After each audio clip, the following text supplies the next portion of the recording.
നമസ്കാരം സനോജി. നമസ്കാരം. നരേന്ദ്രമോദി ഇതാ വീണ്ടും NDA സ്ഥാനാർത്ഥികളെ വിജയിപ്പിക്കുവാൻ വേണ്ടിയിട്ട് കേരളത്തിൽ വോട്ടഭ്യർത്ഥിക്കുവാൻ എത്തിയിരിക്കുകയാണ്. വളരെ വളരെ വളരെ നിർണായകമായ രീതിയിലുള്ള പല വാക്കുകളും മോദിജിയുടെ ഭാഗത്തുനിന്നുണ്ടായി. ചില സൂചനകൾ തന്നെയായിരുന്നു കേരളം ഇനി എങ്ങോട്ടാണ് മുന്നോട്ട് പോകേണ്ടതെന്ന്. അതോടൊപ്പം തന്നെ ഇടതുപക്ഷത്തിനെതിരെയും കോൺഗ്രസിനെതിരെയും അതിശക്തമായ രീതിയിലുള്ള വിമർശനമാണ് മോദിജി ഉന്നയിച്ചത്. അതായത് ഇപ്പോഴത്തെ നിയമസഭാ തിരഞ്ഞെടുപ്പിൽ ആകെ ഒരേ ഒരു ടീം മാത്രമേ ഉള്ളൂ, അത് BJP ആണ് എന്നുള്ളതാണ്. എന്തു പറയുന്നു സനോജി? അല്ല, ഇപ്പോൾ കോൺഗ്രസും ഇടതുപക്ഷവും BJP ബി ടീമാണെന്ന് പറഞ്ഞ് പരസ്പരം പഴിചാരുമ്പോൾ കേരളത്തിൽ ഒരേ ഒരു ടീമേ ഉള്ളൂ, അത് BJP ആണെന്നാണ് പ്രധാനമന്ത്രി ഇന്ന് പറഞ്ഞിരിക്കുന്നത്. മാത്രമല്ല, കേരളത്തിലെ ജനങ്ങൾ ഇന്ന് അവരുടെ എല്ലാ അസ്വസ്ഥതകളും മറക്കാൻ, അല്ലെങ്കിൽ അവർ നേരിട്ടുകൊണ്ടിരിക്കുന്ന പ്രശ്നങ്ങൾ മറക്കാൻ അവർ പ്രതീക്ഷയുടെ ഒരു കിരണമായി കാണുന്നത് BJP ആണ്, അല്ലെങ്കിൽ NDA മുന്നണിയാണ് എന്നുള്ള കാര്യം വളരെ തറപ്പിച്ച് തന്നെ പറഞ്ഞു. അത് പറഞ്ഞുകൊണ്ടാണ് മോദിജി പ്രസംഗം തുടങ്ങിയത്. അതിനു മുമ്പ് കൽപ്പാത്തി വടക്ക് വിശ്വനാഥ ക്ഷേത്രത്തെ, അല്ലെങ്കിൽ അവിടുത്തെ ആരാധനാമൂർത്തിയായ വിശ്വനാഥനെ വണങ്ങിക്കൊണ്ടാണ് അദ്ദേഹം പ്രസംഗം ആരംഭിച്ചത്. കാര്യം താൻ കാശി കോൺസ്റ്റിറ്റ്യുവൻസിയിൽ നിന്നുള്ള ഒരു MP ആണ്. അങ്ങനെ നോക്കുമ്പോൾ താൻ ഇപ്പോൾ എത്തിയിരിക്കുന്നത്, അങ്ങനെയാണല്ലോ കൽപ്പാത്തിയെക്കുറിച്ച് പറയുന്നത്, ഈ എന്തോ കാശി പകുതി കൽപ്പാത്തി, അങ്ങനെയാണ് ഒരു ചൊല്ലുള്ളത്. കാശിയിൽ പോയതിന് തുല്യമാണ് കൽപ്പാത്തിയിൽ പോയാൽ. അപ്പോൾ അതുകൊണ്ട് ഈ വിശാലാക്ഷി സമേത വിശ്വനാഥൻ, അതാണ് കൽപ്പാത്തിയിലെ പ്രതിഷ്ഠ.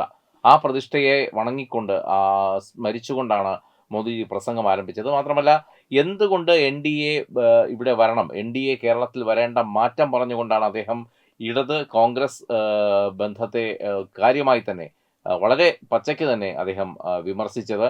ഇതിൽ ഇടതുപക്ഷം ഇവിടെ ചെയ്ത അഴിമതികളെക്കുറിച്ചും ഈ കേന്ദ്ര പദ്ധതികൾ ഇവിടെ ലഭ്യമാക്കാത്തതിനെ കുറിച്ചുമൊക്കെയാണ് വാദോരാതെ സംസാരിച്ചതെങ്കിൽ, കോൺഗ്രസിൽ ഏറ്റവും ശ്രദ്ധേയമായ അദ്ദേഹം കോൺഗ്രസിനെ പരാമർശിച്ചത് സ്ത്രീ സുരക്ഷയ്ക്ക് വേണ്ടി NDA സർക്കാർ വലിയ വലിയ കാര്യങ്ങൾ ചെയ്യുമ്പോൾ കോൺഗ്രസ്, അത് നിങ്ങളുടെ ഈ പാലക്കാട് തന്നെ അറിയാമല്ലോ, സ്ത്രീകൾക്ക് അനുഭവിക്കേണ്ടി വരുന്ന, നേതാക്കളിൽ നിന്ന് അനുഭവിക്കേണ്ടി വരുന്ന അവസ്ഥ എന്താണെന്ന്. പേരെടുത്ത് പറയാതെ മാങ്കൂട്ടത്തിനെ നിശിതമായി തന്നെ പ്രധാനമന്ത്രി വിമർശിച്ചിരിക്കുകയാണ്. അതിലൂടെ കോൺഗ്രസിനെ വിമർശിച്ചിരിക്കുകയാണ് പ്രധാനമന്ത്രി. ഈ നമുക്കറിയാം, തെരഞ്ഞെടുപ്പ് കാലഘട്ടമാണ്. അപ്പോൾ അങ്ങോട്ടും ഇങ്ങോട്ടുമൊക്കെ വിമർശനങ്ങൾ ധാരാളം ഉണ്ടാകും. പക്ഷേ ഇത് ഒരർത്ഥത്തിൽ ഒരു കടന്നാക്രമിക്കൽ തന്നെയായിരുന്നു പ്രധാനമന്ത്രി നടത്തിയത്. കാര്യം നമുക്കറിയാം, കോൺഗ്രസ് കഴിഞ്ഞ കുറേ കാലങ്ങളിലായി നേരിട്ടുകൊണ്ടിരിക്കുന്ന പ്രശ്നങ്ങൾ, ആ പ്രശ്നങ്ങൾ അവരെ കൊണ്ടുചെന്ന് എത്തിച്ചത് ഏത് അവസ്ഥയിലാണെന്നും അറിയാം. അപ്പോൾ ഈ ഒരു അവസ്ഥയിൽ ഇതാദ്യമായിട്ടാണ് പ്രധാനമന്ത്രി ഇത്രയ്ക്ക് പച്ചയ്ക്ക് ഒരു പ്രതികരണം, അതും പാലക്കാട്ടിൻ്റെ മണ്ണിൽ വെച്ച് നടത്തുന്നത്. കാര്യം പാലക്കാട്ടത്തെ MLA എന്താണ് ചെയ്തതെന്ന് അറിയാം, അല്ലേ? അപ്പോൾ ഇനി വരുന്ന MLA അങ്ങനെ ആയിരിക്കില്ല എന്നൊരു ഉറപ്പ് ആ വേദിയിൽ വെച്ച് നൽകുന്നു. പ്രത്യേകിച്ചും ശോഭാ സുരേന്ദ്രൻ നിങ്ങൾക്കൊപ്പം നിന്ന് പ്രവർത്തിക്കുന്ന ഒരാളാണ് എന്നുള്ള രീതിയിൽ ആണ് പ്രധാനമന്ത്രി പറഞ്ഞത്. എന്തായാലും കേരളത്തിൽ വികസനം സാധ്യമാക്കും എന്നുള്ളത് മോദിയുടെ ഗ്യാരണ്ടിയാണ് എന്ന് അദ്ദേഹം ഒന്നിലധികം തവണ ഊന്നി പറഞ്ഞു. ഹരി, സനോജി, നമ്മളും ഓരോ സ്ഥാനാർത്ഥികളുടെ അടുത്തേക്ക് പോകുമ്പോൾ, അതായത് NDAയുടെ സ്ഥാനാർത്ഥികളുടെ അടുത്തേക്ക് പോകുമ്പോൾ അവരും ഇതാണ് പറയുന്നത്. മോദിജിയുടെ ഒരു കാഴ്ചപ്പാട് എങ്ങനെ ജനങ്ങളിലേക്ക് എത്തിക്കാം എന്നാണ് ഞങ്ങൾ നോക്കുന്നത്. പരമാവധി ആ ഒരു രീതിയിൽ തന്നെ കാര്യങ്ങൾ മുന്നോട്ട് പോകും. അത്തരമൊരു മാസ്റ്റർ പ്ലാനോട് കൂടിയാണ് ഞങ്ങൾ കാര്യങ്ങൾ വിലയിരുത്തുന്നത്. കാരണം മോദി ഇത് നിരീക്ഷിക്കും. മോദി എങ്ങനെയാണോ തിരുവനന്തപുരം കോർപ്പറേഷനെ നിരീക്ഷിക്കുന്നത് പോലെ മോദി കേരളത്തിൽ നിന്ന് NDAയിൽ നിന്ന് തിരഞ്ഞെടുക്കപ്പെടുന്ന ഓരോ MLAമാരെയും നിരീക്ഷിക്കുമെന്നുള്ള കാര്യം ഉറപ്പാണ്. അതോടൊപ്പം തന്നെ ഒരു കാര്യം കൂടെ, ഇദ്ദേഹത്തിന്റെ തുടക്കത്തിൽ ഞാൻ നേരത്തെ പറഞ്ഞു കാശി വിശ്വനാഥനെ പ്രണമിച്ചുകൊണ്ടാണ് തുടങ്ങി. അതിനൊപ്പം തന്നെ അദ്ദേഹം ചേർത്ത് പറഞ്ഞൊരു കാര്യമുണ്ട്, അത് ഞാൻ ആദ്യം പറയാൻ വിട്ടുപോയതാണ്. പക്ഷെ അത് പറയാതിരിക്കാൻ നിർവാഹമില്ല. കാര്യം കേരളത്തിൽ പാർട്ടിയുടെ വളർച്ചയ്ക്ക് വേണ്ടി, ഇന്ന് കാണുന്ന NDAയുടെ ഒരു വളർച്ചയ്ക്ക് വേണ്ടി ജീവൻ ബലിയർപ്പിച്ച ഒരുപാട് ബലിദാനികൾ പാർട്ടിക്കുണ്ട്. അവർക്ക് കൂടി പ്രണാമം അർപ്പിച്ചുകൊണ്ടാണ് അദ്ദേഹം പ്രസംഗം ആരംഭിച്ചത്. ഇത് അദ്ദേഹം പലപ്പോഴും പല വേദികളിലും പറയുന്നത് കേട്ടിട്ടുണ്ട്. ഒരുപക്ഷെ ഹരി ഓർക്കുന്നുണ്ടോ ഇല്ലേന്നറിയില്ല, നരേന്ദ്രമോദി പ്രധാനമന്ത്രിയായി തിരഞ്ഞെടുത്ത ശേഷം 2014 അന്ന് വൈകുന്നേരം അദ്ദേഹം ദില്ലിയിലെ BJPയുടെ കാര്യാലയത്തിന് മുന്നിൽ പ്രവർത്തകരെ അഭിസംബോധന ചെയ്യുന്ന ഒരു ചടങ്ങുണ്ടായിരുന്നു. ആ പ്രസംഗത്തിൽ പോലും അദ്ദേഹം പറഞ്ഞത്, ഇത് ഒരുപാട് ബലിദാനികളുടെ ഒരു ശ്രമഫലമാണ് ഇന്ന് ഞാൻ നേടിയെടുത്ത ഈ ഒരു വിജയം എന്ന് പറയുന്നത്. പ്രത്യേകിച്ചും കേരളം പോലുള്ള സംസ്ഥാനങ്ങളിൽ ഒരുപാട് പേർ ഈ പ്രസ്ഥാനത്തിന് വേണ്ടി അവരുടെ ജീവൻ ബലിയർപ്പിച്ചിട്ടുണ്ട്. അവർക്കൊക്കെ ഇത് അദ്ദേഹത്തിൻ്റെ മനസ്സിൽ കൃത്യമായി പതിഞ്ഞിട്ടുള്ള ഒരു കാര്യമാണ്. അത് പല പ്രസംഗങ്ങളിലും അദ്ദേഹം അത് ആവർത്തിച്ചിട്ടുണ്ട്. ഇക്കുറി പാലക്കാട് എത്തിയപ്പോഴും അദ്ദേഹം അത് കൃത്യമായി പറഞ്ഞു. കാര്യം ഇന്ന് NDA യുവാക്കൾക്കിടയിലും സ്ത്രീകൾക്കിടയിലേക്കും വലിയ രീതിയിലുള്ള ഒരു സ്വാധീനം ചെലുത്തുന്നുണ്ട്. അവരെല്ലാം ഈ പാർട്ടിയെ സ്വാഗതം ചെയ്യുന്നു, പ്രവർത്തകരെ സ്വാഗതം ചെയ്യുന്നു. അതിന് പിന്നിൽ ഇത്തരത്തിലുള്ള ഒരുപാട് ബലിദാനികളുടെ ഒരു ശ്രമഫലം ഉണ്ട്. അതുകൊണ്ട് തന്നെ അവർക്കും കൂടി പ്രണാമം അർപ്പിച്ചുകൊണ്ടാണ് നരേന്ദ്രമോദിജി ഈ പ്രസംഗം ആരംഭിച്ചത്.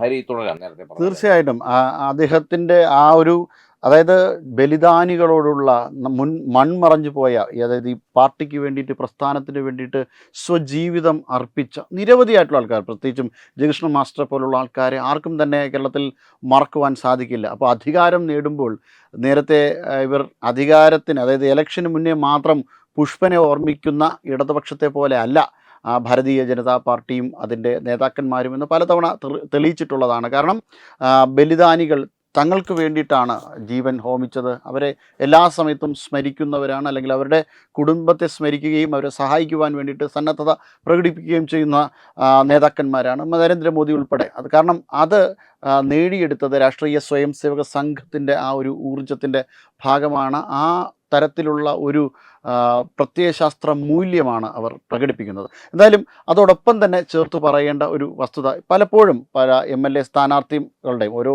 നിയമസഭാ സ്ഥാനാർത്ഥികളുടെയും അടുത്തേക്ക്, NDAയുടെ സ്ഥാനാർത്ഥികളുടെ അടുത്തേക്ക് പോകുമ്പോൾ അവരെല്ലാവരും പറയുന്നത് തങ്ങൾ മോദിജിയുടെ കാഴ്ചപ്പാടിനനുസരിച്ച് കേരളത്തെ കൊണ്ടുവരുവാനാണ് ശ്രമം നടത്തുന്നത്.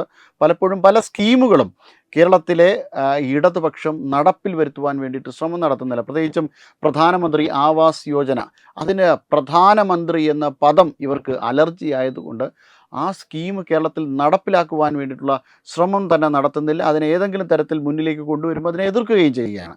അങ്ങനെ എന്തെങ്കിലും പ്രയോജനം ഇവിടെ ആൾക്കാർക്കുണ്ടാകുന്ന എല്ലാ കേന്ദ്ര സ്കീമുകളെയും, കാരണം ഇത് കേന്ദ്രം നടത്തി എന്ന് പറഞ്ഞു കഴിഞ്ഞാൽ അവർക്ക് നാണക്കേടായതുകൊണ്ട് തന്നെ ആ നാണക്കേട് മറയ്ക്കാൻ വേണ്ടിയിട്ട് ആരെങ്കിലും ദുരിതം അനുഭവിക്കുന്നത് പ്രശ്നമല്ല, പക്ഷേ ഞങ്ങൾ ഈ സ്കീം നടത്താൻ തയ്യാറായില്ല. PM ശ്രീ ഉൾപ്പെടെയുള്ള കാര്യങ്ങളുടെ അവസ്ഥ ഇതാണ്. അങ്ങനെ ഈ ഒരു ബ്ലെയിം ഗെയിം സദാ നിരന്തരം കളിച്ചുകൊണ്ടിരിക്കുകയാണ് കാലാകാലങ്ങളായി കേരളത്തിൽ. അത്തരത്തിലുള്ളൊരു അവസ്ഥയ്ക്ക് കാര്യമായൊരു മാറ്റം ഉണ്ടാകണം. വികസനം നേരിട്ട് കേരളത്തിലേക്ക് എത്തുന്ന ഒരു സാഹചര്യം ഉണ്ടാവണം. അദ്ദേഹം കൃത്യമായി പറഞ്ഞത്. കാര്യം കാലാകാലങ്ങളിലായി, വർഷങ്ങളിലായി രണ്ട് മുന്നണികളുടെയും വഞ്ചനകളിൽപ്പെട്ട് കിടക്കുകയാണ് കേരളം എന്നുള്ളൊരു സംസ്ഥാനം. അപ്പോൾ ഇതിനൊരു മാറ്റം കൊണ്ടുവരണം. മാറ്റം കൊണ്ടുവരാൻ ഏറ്റവും പര്യാപ്തമായത് NDA ആണ്. അതുകൊണ്ട് തന്നെ NDAക്ക് ഈ ഒരു സമയം ഒരു അവസരം നൽകണം എന്നാണ് അദ്ദേഹം ജനങ്ങളോട് ആവശ്യപ്പെട്ടത്. എന്തായാലും പ്രധാനമന്ത്രിക്ക് വളരെ ആവേശോജ്വലമായ ഒരു സ്വീകരണം തന്നെയാണ് പാലക്കാട് സമ്മാനിച്ചത്. കാര്യം നമുക്കറിയാം, കൊടും ചൂടാണ്. പാലക്കാട്ടിൻ്റെ ഒരു ചൂടിൻ്റെ തീവ്രതയൊക്കെ നമ്മൾ നിരന്തരം വാർത്തകളിൽ കാണുന്നുണ്ട്. അപ്പോൾ ഈ ചൂടിനെയൊക്കെ അവഗണിച്ചുകൊണ്ടാണ് അവിടെ കോട്ടമൈതാനത്ത് ആയിരങ്ങൾ തടിച്ചുകൂടിയത്. 10,000-കണക്കിന് ജനങ്ങൾക്ക് സാക്ഷ്യം വഹിച്ചുകൊണ്ടാണ് പ്രധാനമന്ത്രി ഗംഭീരമായ അദ്ദേഹത്തിൻ്റെ പ്രസംഗം നടത്തിയത്. മാത്രമല്ല, മാറാത്തത് ഇനി മാറും, കേരളം വളരും, UDFും LDFും ഒത്തുചേർന്ന് കേരളത്തെ കൊള്ളയടിച്ചു, ഈ വിചിത്ര സഖ്യത്തിൽ നമ്മുടെ കേരളം കുടുങ്ങിക്കിടന്നു, കോൺഗ്രസ് BJPയുടെ B ടീമാണെന്ന് CPM പറയുന്നു, CPM B ടീമാണ് BJP എന്ന് കോൺഗ്രസ് ആരോപിക്കുന്നു. പക്ഷേ ഇതല്ല സത്യം. ഇത് രണ്ടിലും ഉൾപ്പെടാത്ത ഒരു A ടീമാണ് BJP. ആ BJPയുടെ ഭരണമാണ് കേരളത്തിൽ വരാൻ പോകുന്നത്. അതിനെയാണ് ജനങ്ങൾ കാത്തിരിക്കുന്നത് എന്ന തരത്തിലാണ് അദ്ദേഹം വാക്കുകൾ കൊണ്ട് അവിടെ കൂടിയ പ്രവർത്തകരെയും അല്ലെങ്കിൽ ജനങ്ങളെയും ഒക്കെ അഭിസംബോധന ചെയ്തത്. തീർച്ചയായും വളരെ ആവേശോജ്വലമായിട്ടുള്ള ഒരു പ്രസംഗം തന്നെയായിരുന്നു അദ്ദേഹം നടത്തിയത്. അതായത് പ്രവർത്തകരുടെ മനസ്സ് ഒന്ന് ഇളക്കി മറിച്ചു എന്ന് തന്നെ പറയാം. ഇനിയിപ്പോൾ അടുത്ത അദ്ദേഹം തൃശ്ശൂരിലേക്ക് പോകുന്നുണ്ട് എന്നതാണ് ഇപ്പോൾ അറിയാൻ കഴിഞ്ഞപ്പോൾ അദ്ദേഹം വൈകിട്ട് വലിയ ഗംഭീരമായ റോഡ് ഷോ തൃശ്ശൂരിൽ നടക്കുന്നുണ്ട്. എന്തായാലും നരേന്ദ്രമോദിജിയുടെ എനിക്ക് തോന്നുന്നു ഇലക്ഷൻ തെരഞ്ഞെടുപ്പ് ഈ കാലഘട്ടം തുടങ്ങിയ ശേഷം അദ്ദേഹത്തിന്റെ രണ്ടാം വരവാണിത്. അപ്പോൾ ഈ രണ്ടാം വരവിൽ ഒട്ടും പാഴായില്ല അദ്ദേഹത്തിൻ്റെ വരവ്. കാര്യം കൃത്യമായി എന്താണോ അദ്ദേഹം ഉദ്ദേശിച്ചത് അത് തന്നെ ജനങ്ങളിലേക്ക് എത്തിക്കാൻ അദ്ദേഹത്തിന് കഴിഞ്ഞു എന്നുള്ളതാണ്. മാത്രമല്ല, ഇവിടുത്തെ LDF അല്ലെങ്കിൽ UDFിൻ്റെ കൊള്ളരുതായ്മകൾ തുറന്നു കാട്ടാൻ അതും അദ്ദേഹത്തിന് കഴിഞ്ഞു.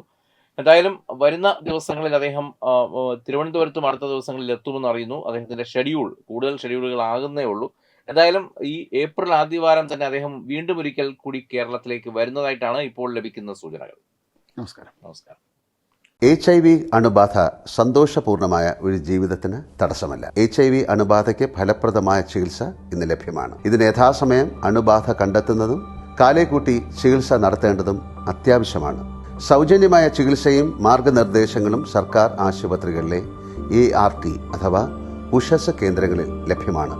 ആരോഗ്യ സംരക്ഷണം ഓരോരുത്തരുടെയും ഉത്തരവാദിത്തമാണ്.